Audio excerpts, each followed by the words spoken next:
Maayong buntag mga higala, maayong buntag mga igsuon. Di ata sa atong salvation series, ang katuntunan karon about sa kaluwasan. Ang tuntunan karon mauni ang mahinungdanon kaayo nga butang sa atong kinabuhi nga atong masayran nga ang Dios di ay mga kaigsuonan, doon na say proseso, doon na say sakto nga process sa atong kinabuhi. No, dili lamang instant, no? Dili lamang ang kaluwasan, dili lang ni siya aksidente nga mahitabo, kundi naatay buhaton.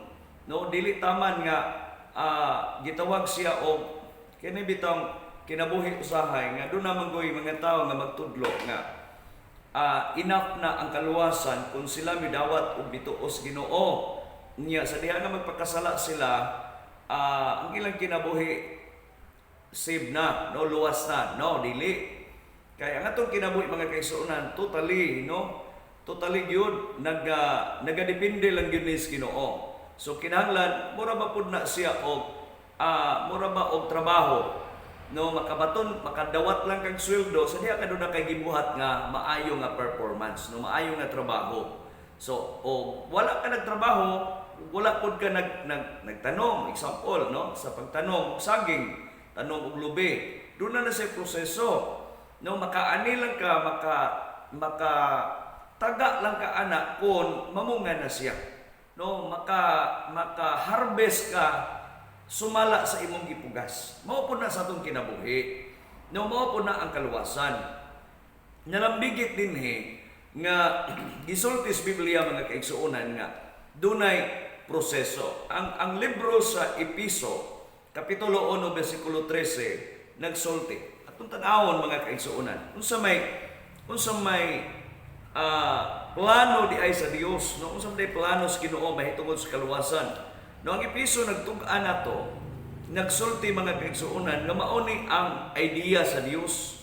Mao ni ang idea sa Dios. Ingon sa dinhi, sa pagkadungog ninyo sa matuod nga mensahe sa maayong balita nga naghatag kaninyo kaluwasan, mituo kamo kang Kristo, busa gipatikan kamo sa Dios pinaagi sa paghatag kaninyo sa Espiritu Santo nga iyang gisaad timaan nga kamo iyan.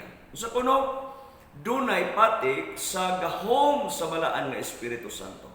Ang Espiritu Santo mga kaigsuonan mauni ang silyo patik sa atong kinabuhi nga nagpamatuod og nagpaila nga kita iyahan. No, mauni usa sa mga butang nganuman. Ingon dinhi ang bersikulo nga atong gibasa nga Episo kapitulo 1 bersikulo 13 nagsulti siya dinhi nga una kita makabaton o kaluwasan, kinahanglan ato unang madunggan o tuhuan ang mensahe sa maayong balita. Kinahanglan mutuo ta unya ato sab nga madunggan. Dili lamang kay ang atong nadunggan nga katong giwali gisulti nga ang ilang o ang relihiyon mo ray makaluwas, dili to siya mao. Kundi ang imong madunggan gikan sa mensahe sa Dios or gikan sa pulong sa Dios, maulang ni ang garantiya nga diin ang tao makabaton og kaluwasan. Ingon sa dinhi, kinahanglan nga imong madunggan og tuhuan. So, dili lamang kay mutuo ka, kung dili makadungog sa. No, dili lamang kay nakadungog ka, kung dili mutuo ka sa maayong balita. Ang pasahay nagsulti nga kung atong dawaton, ikaduha na po di, ikatulo na po di siguro, nga ang mensahe sa kaluwasan mao si Kristo. Ang labaw sa tanan di ay ang mensahe gayod sa kaluwasan mga kaigsuonan mao gyud si Kristo. No, mao gyud si Kristo nga nagpakamatay dito sa cross 2,000 years ago. Mao ni si usa sa mga hinungdan o maayong balita sa kaluwasan nga mapatikan kita sa Espiritu Santo timaan nga kita iyahana sa Dios. Okay?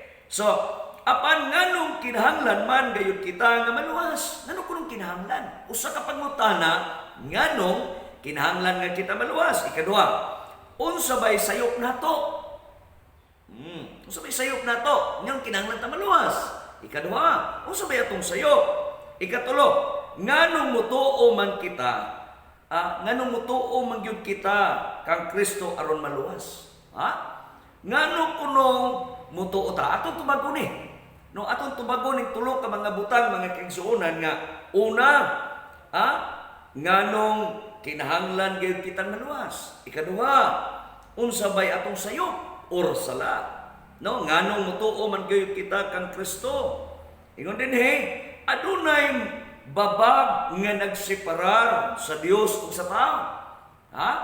Atong may baluan nga duna di ay nakababag. Duna di ay babag nga di ay nakahimo sa pagseparar sa tao o sa Dios. Okay? Ingon dinhi, imo bang nabati nga ang Dios murag layo kaayon sa imong kinabuhi?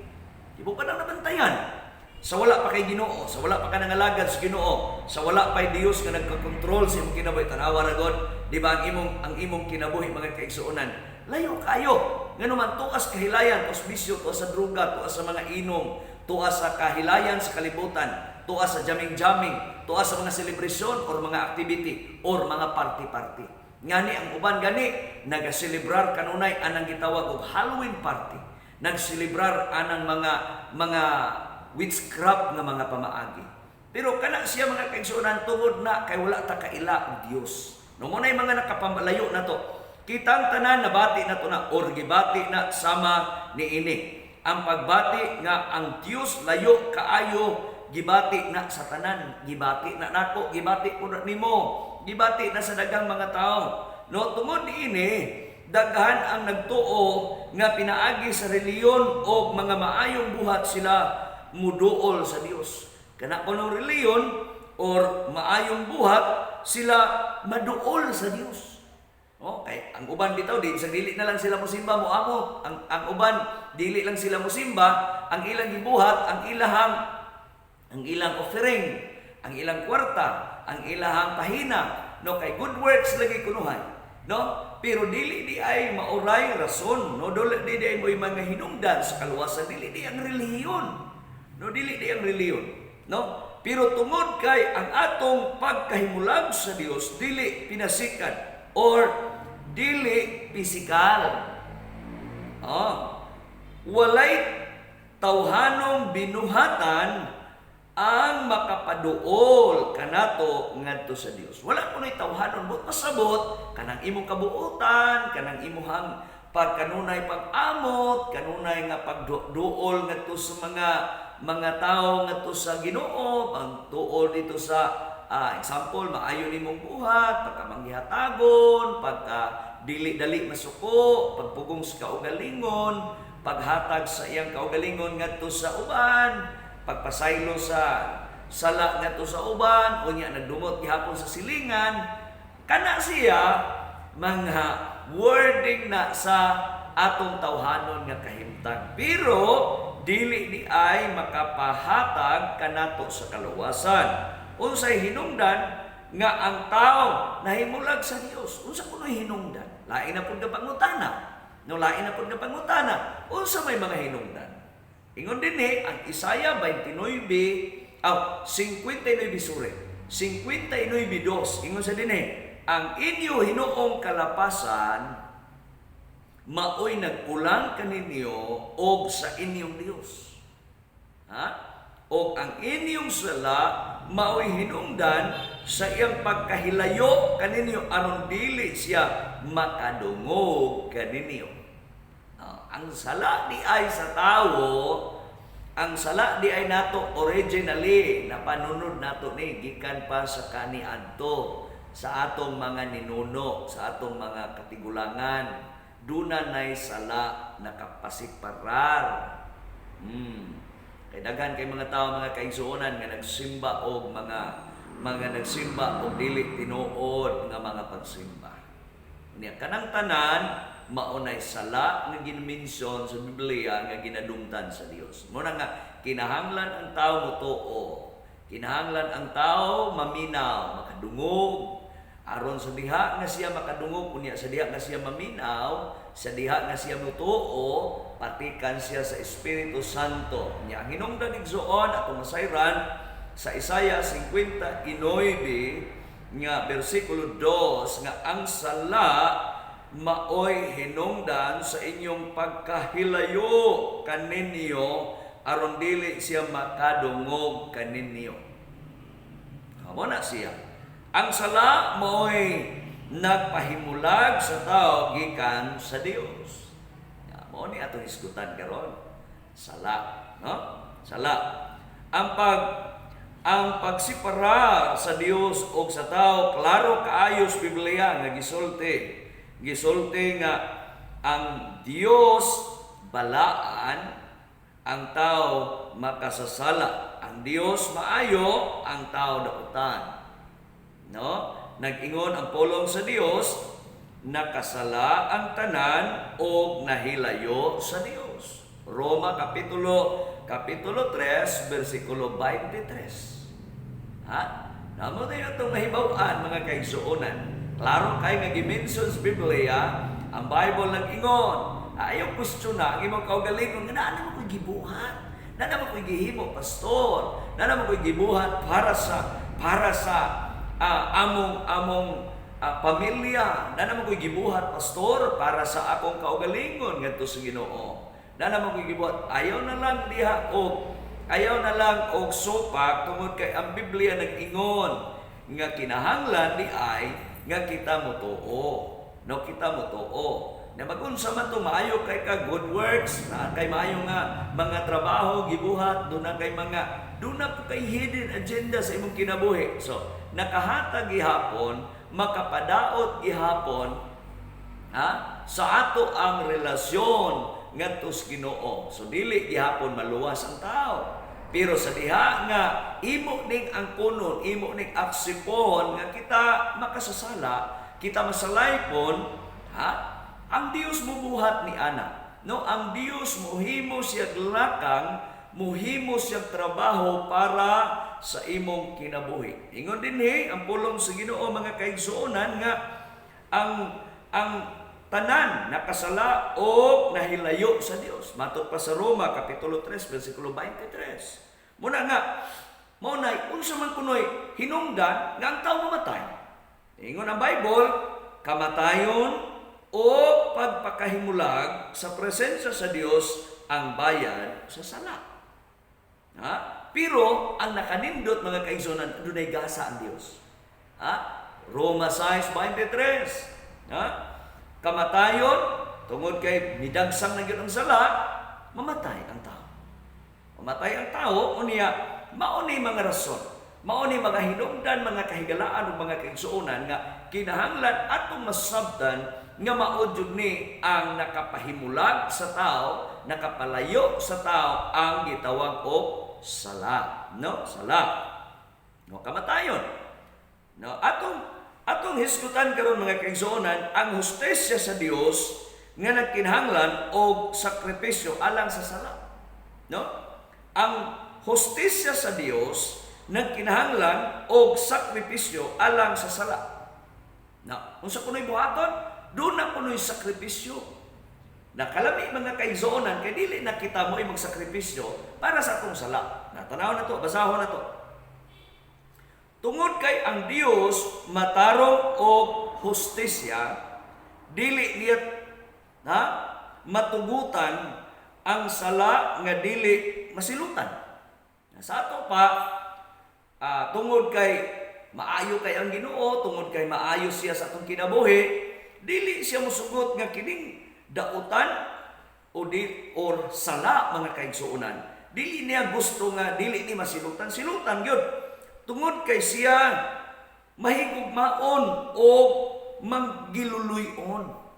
Mao gyud ni atong makit-an mga kaigsuonan sa atong Dios. Nga atong Dios mga kaigsuonan, usa siya sa ang iyang prinsipyo ay kinaiya ba? Kuan siya mahigugmaon o maluluyon. Na mao nga kinahanglan di ay makadungog ta, makapaminaw ta sa pulong sa Ginoo kay maura ni ang paagi mga kaigsuonan nga mapatikan ka diha sa Santo Espiritu, sa balaan nga Espiritu Santo, aron mahimulag ka gikan sa sala, aron maiya ka. Maiya ka. No, atong gihisgutan karon mga kaigsuonan nga kining sala. No, atong gihisgutan ni kay mao man ni ang hinungdan nga ang tao mga kaigsuonan dili maluwas tungod kay dunay sala. Ikaw ni nakabalo na. Ikaw ni nakakita unsay imong gibuhat karon. Ug kining pulong sa Ginoo dili masipya, dili masayo. Atong basangon, ang atong Dios mahigugmaon. Ang atong Dios manggiluluyon. Dili niya gusto nga ang tanang tao, no? Ang tanang tao mahimulag kaniya. Dili gusto ang Dios. Dili gusto ang Dios nga ang tanang tao mahimulag niya. Gusto sa Ginoo nga masilutan tong sala, masilutan tong kamatayon, pinaagi sa iyang kinabuhi atong padayon ni, no? Ang langit nun nga pagsulbad sa maong problema mao nga si Kristo Jesus.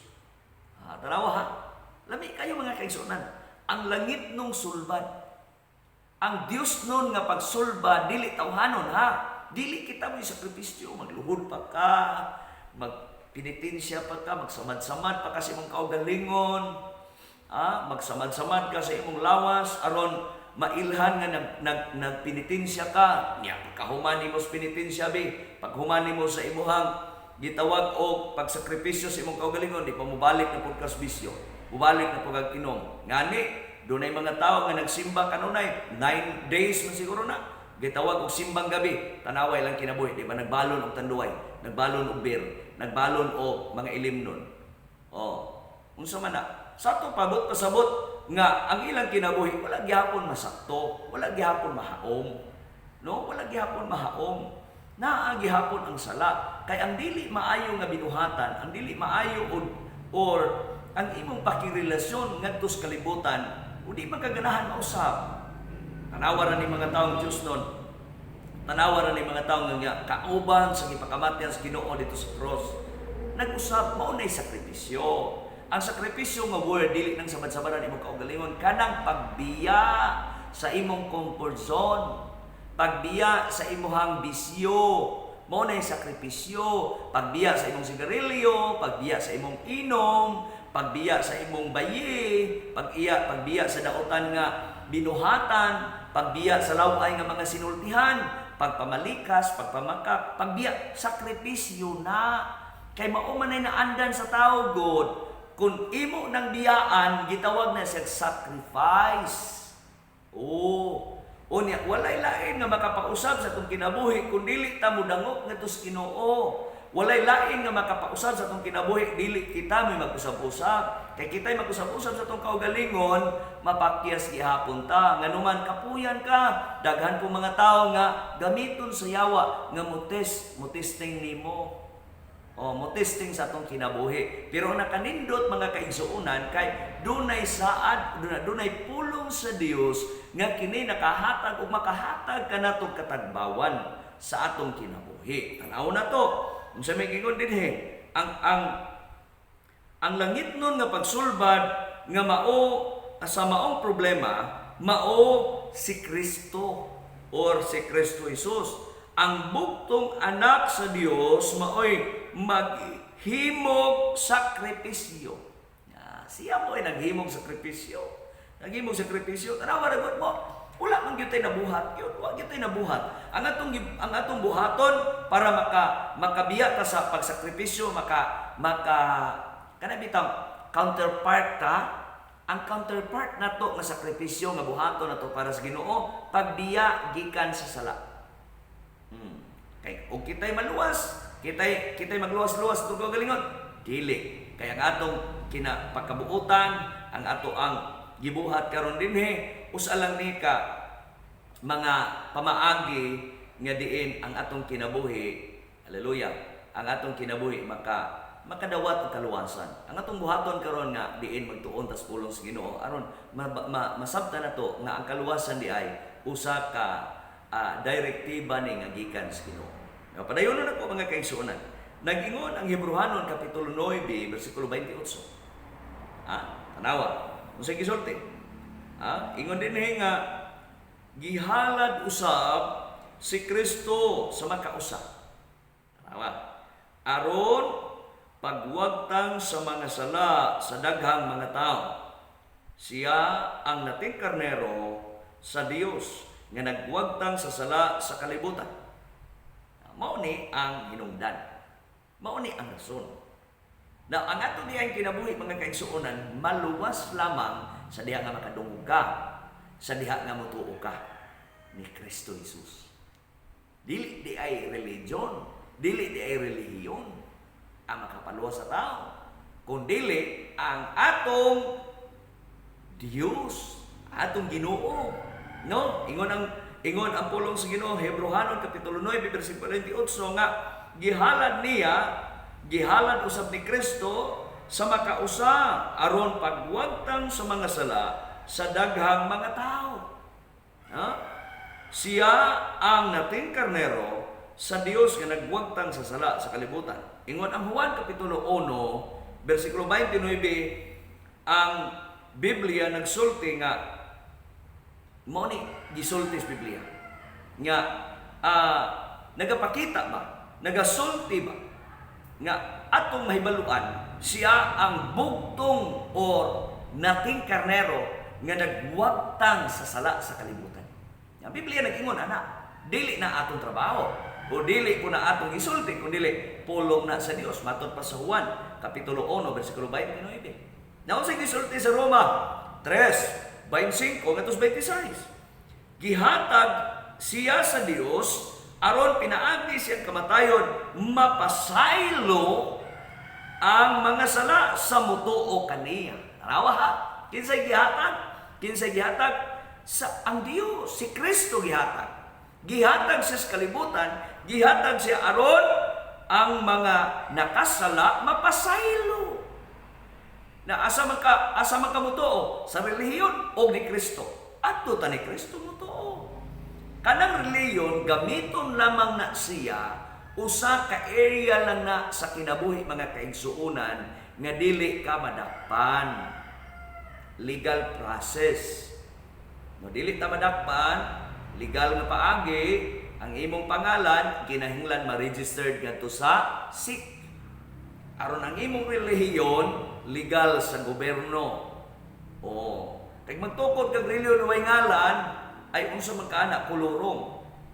Mao nga dili gyud garantiya ang relihiyon nga ngalan. Usa lang na kapagpaom sa Dios nun nga paagi, dili kay gam-an nimong tima nga kanang imong relihiyon murag sakto murag maluwas.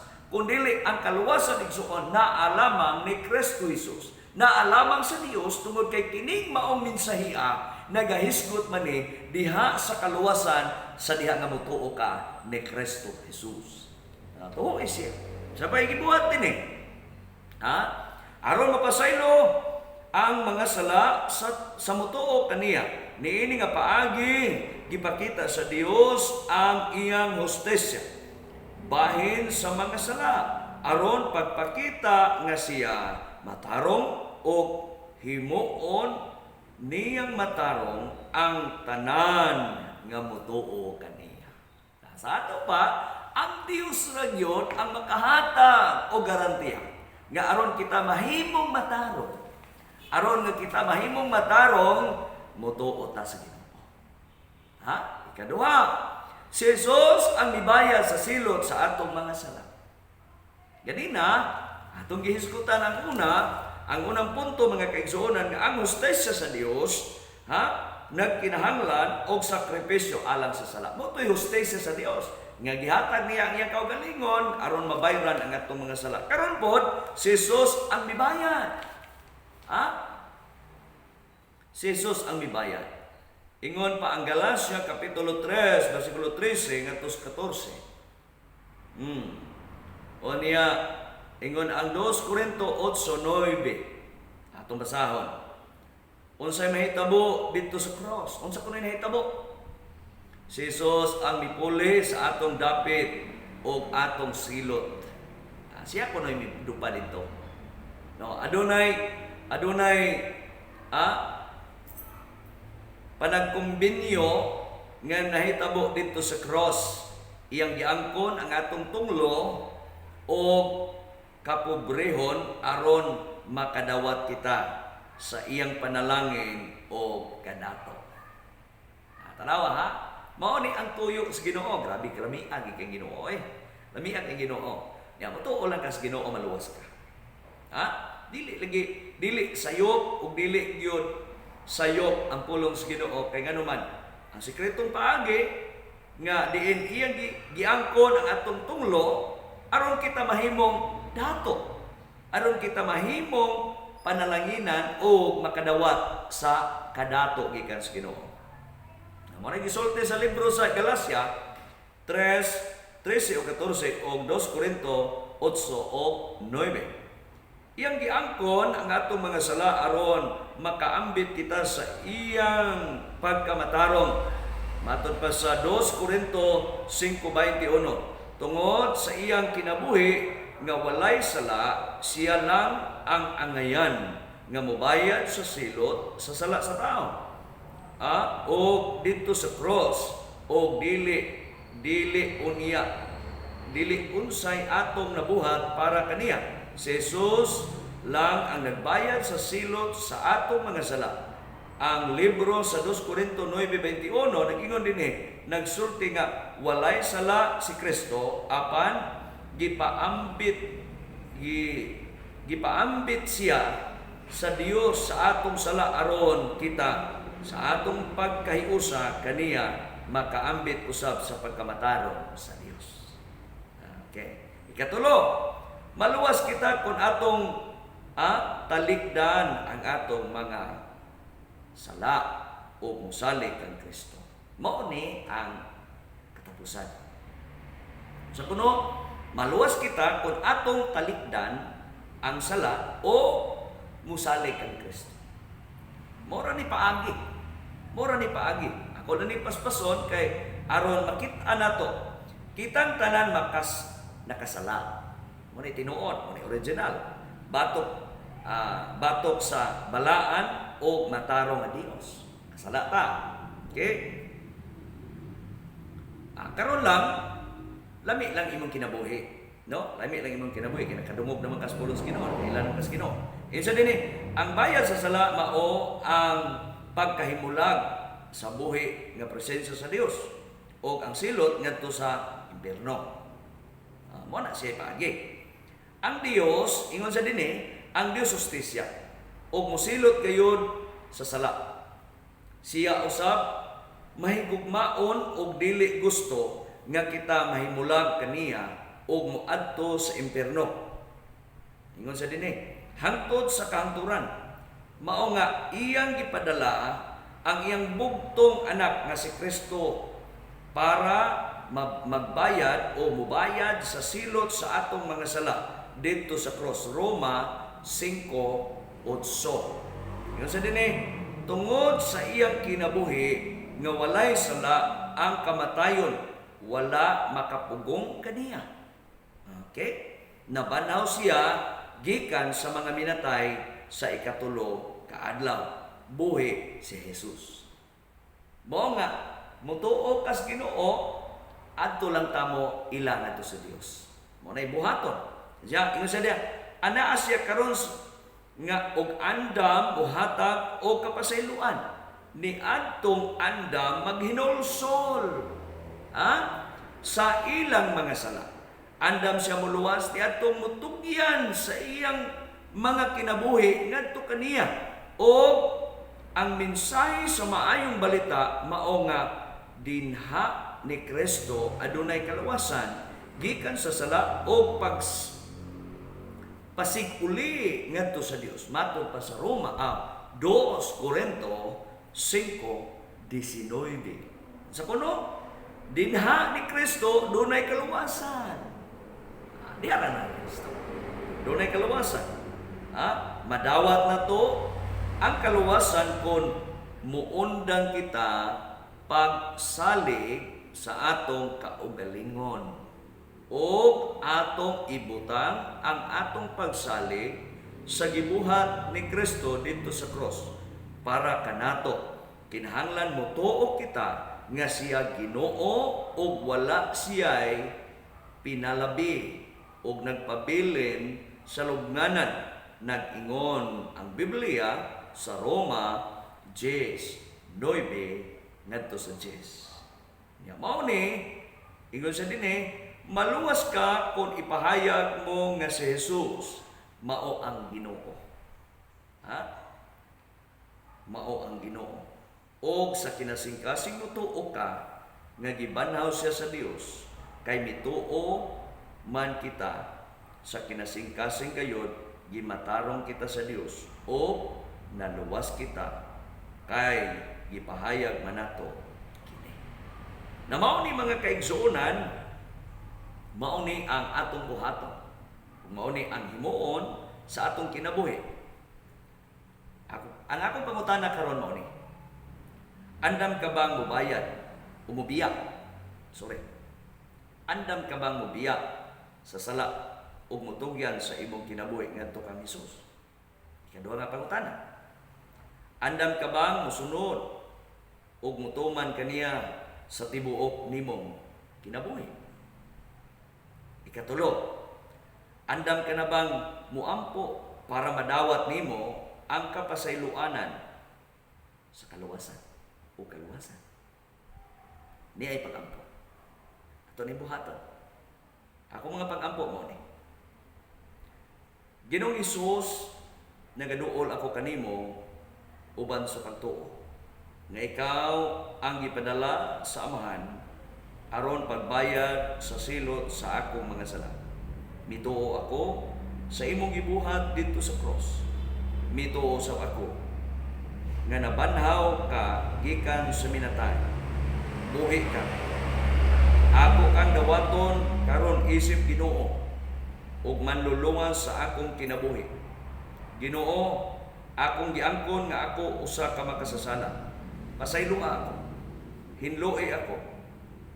Ginoong Hesus, sulod sa akong kasing-kasing, pinaagi sa imong espiritu.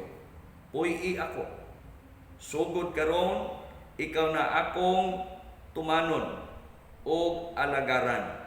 Muundang na ako pagpakasala. Ginoo, isulat ang akong ngalan sa libro sa kinabuhi. Salamat Ginoong Hesus. Nga diha kanimo ako luwas na. Diha kanimo ako napasaylo na. Diha kanimo ako anak na sa Dios. Diha kanimo ako tagalangit na ug wala na ilabot sa impierno. Amen. Higala igsuon, mao ni ang mensahe sa Dios mahitungod sa kaluwasan.